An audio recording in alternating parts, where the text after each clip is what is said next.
On doit se rappeler que Saint-Henri, comme dans d'autres quartiers du Sud-Ouest, c'était des quartiers anciennement ouvriers, des quartiers populaires, qui depuis une bonne dizaine d'années, sinon même avant, subissent une gentrification alarmante qui chasse les locataires les moins aisés de chez eux, qui les oblige dans le fond à des loyers qu'ils ne peuvent plus. Ils ne peuvent plus retrouver de logement dans leur quartier où ils ont grandi, où ils ont vécu. Et c'est une gentrification qui continue et ça doit cesser. On est là pour exiger au gouvernement de faire mieux pour protéger les locataires.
Donc, il finira pas un chèque en blanc.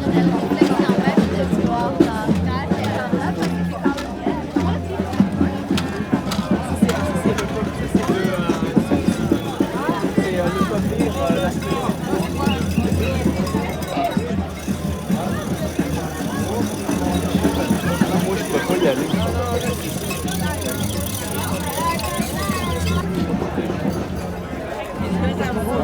Première Mais il arrive quoi avec le projet? Est-ce qu'ils sont dans le crack?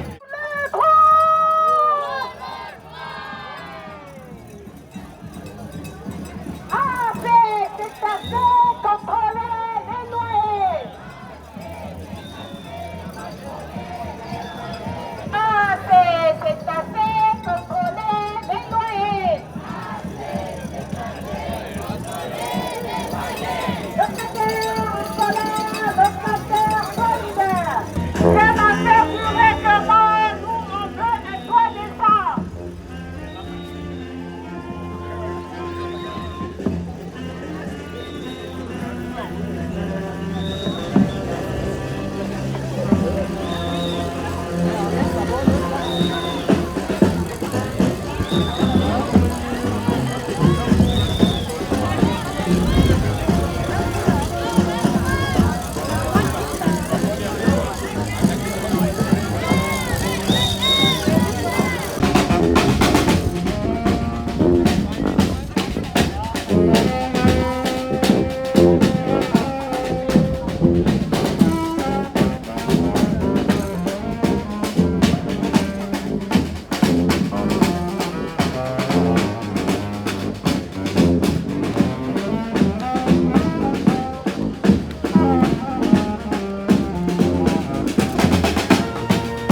Puis ça, il y a une solution à ça. Mon collègue Francis, il l'a dit. La SCHL, la Société canadienne d'hypothèques et de logement, le disait déjà à la fin des années 40. La seule solution au marché du logement, c'est construire du logement en dehors du marché. Il ne faut pas croire qu'il y a une crise. On est dans un marché qui fonctionne très bien. Le but de ce marché-là, c'est qu'il y a du monde qui s'enrichisse. Fait qu'il faut le contourner. Il faut le faire à côté. Les statistiques le montrent. Le loyer hors marché à but non lucratif, les augmentations de loyer vont moins vite que le loyer à but lucratif. C'est simple de même. Puis ici, à Pointe-Saint-Jean, on est quand même privilégié. On fait face à une gentrification assez grande, mais on est privilégié.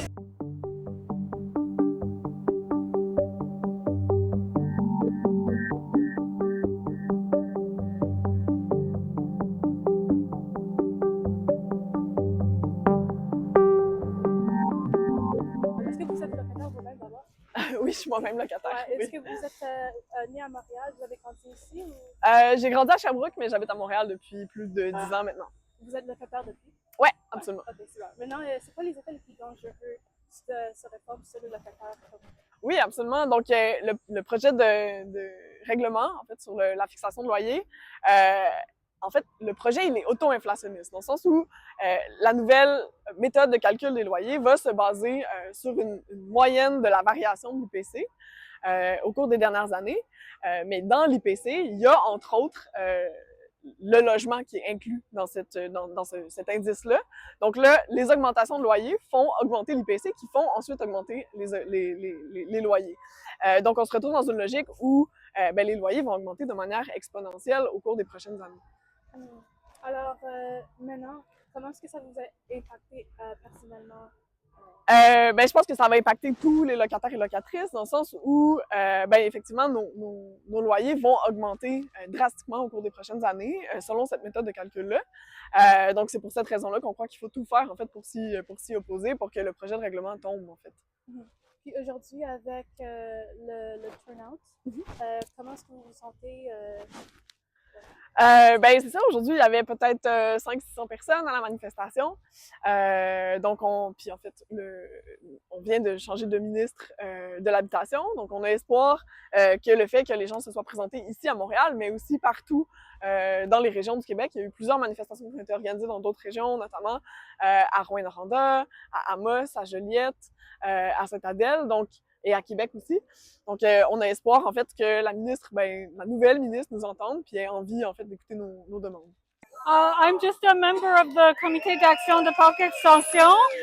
We're one of the member groups of the RECLAC, who are the organizers of the march. Awesome. And how long have you been in Montreal, and how long have you been attending? So I've been a tenant in Montreal for 25 years. And you've been in Montreal ever since? Yeah. Okay, perfect. In your opinion, what kind of dangers does this new regulation pose for tenants? So already rents have been spiraling out of control over the last few years, and I think the real danger is that this regulation could actually just make that worse.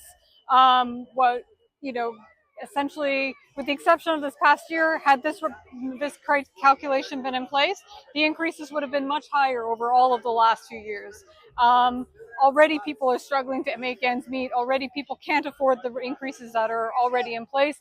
We're very, very worried that this is going to push people to the brink. And with this march today, how are you feeling? What's the energy like? Have you overheard people talking about certain things? I think it's an important expression of tenant power and of solidarity. I think it demonstrates the momentum that we have. I think it demonstrates that, people are realizing that we need to take action now if we want to continue to be able to live in our neighborhoods and in our city. But I think this can only be a first step. I think we need to keep the pressure going in the weeks and the months to come to fight these abusive rent increases. Awesome. And are you feeling hopeful? What kind of emotions are you feeling? I mean, I think if there's the situation's obviously really difficult for many, many people. So you have to fly. Yeah, no problem. Okay. So there. Obviously, the situation is really difficult for a lot of tenants, but I do think people are more aware and more mobilized than they've ever been. And I'm hoping that that it'll lead to a movement that is more combative and more determined, and that actually succeeds in fighting for and winning real protections for tenants. Awesome. Thank you. Et c'était quoi votre rôle dans cette marche? Je suis organisatrice au Paupières Comité Logement, l'un des organismes qui a co-organisé avec l'organisme du Pointe-Saint-Charles. Et puis, en tant qu'organisme, c'est nous qui l'avons organisé plus ou moins. Et est-ce que vous êtes locataire? Oui, je suis locataire. Et ça fait combien de temps que vous êtes? Ben, moi, j'ai toujours été locataire ici. Alors, vous êtes à Montréal, c'est ça? Oui, à Montréal. Depuis combien de temps est-ce que vous êtes né ici? Non, je suis à Montréal, ça va faire 20 ans que je suis ici. Alors, depuis, vous êtes locataire? Oui, depuis, je suis locataire. Alors, vous avez vu quand même un grand changement en termes Oui. Ouais. Nous avons vu un grand changement. On a vu le quartier se transformer petit à petit.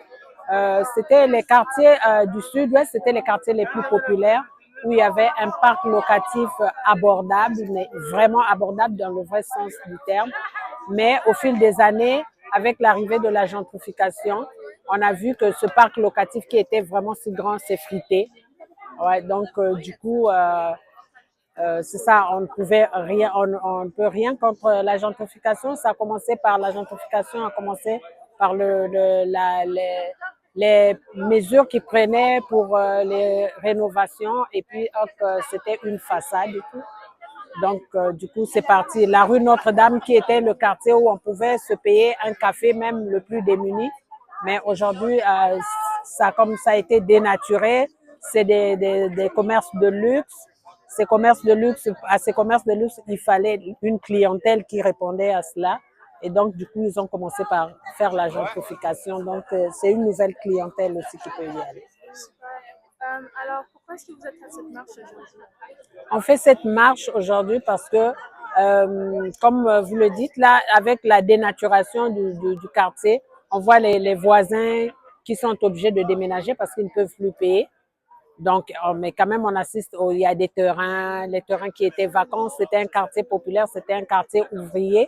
Donc, du coup, tous les terrains qui avaient été abandonnés, qui appartenaient au gouvernement, on le voit, les promoteurs immobiliers sont en train de les acheter et puis développer des condos. Donc, nous, on se retrouve tassés. Nous, ce qu'on veut revendiquer, les loyers coûtent maintenant cher et c'est difficile. C'est ça qui fait sortir les gens du quartier. Pour aujourd'hui, on est venu revendiquer un contrôle de loyer et aussi en attendant qu'on fasse un programme pour développer des logements véritablement abordables. Alors justement, vous disiez qu'il y a une perte de communauté. Exactement. Alors ce serait un des grands dangers que vous voyez Tout à fait. Tout à fait. Ce nouveau avec la gentrification. Est-ce qu'il y a autre chose en termes de danger que vous ressentez ou que les personnes autour de vous ressentent, des inquiétudes? Ben oui, mais les gens qui sont, par exemple, nous, on a quand même un parc de logements sociaux quand même à comparer au reste des quartiers de Montréal, c'est quand même important. Mais les locataires qui étaient dans les logements abordables, ça ne fait que s'effriter. Donc, on perd cette abordabilité qui était normale.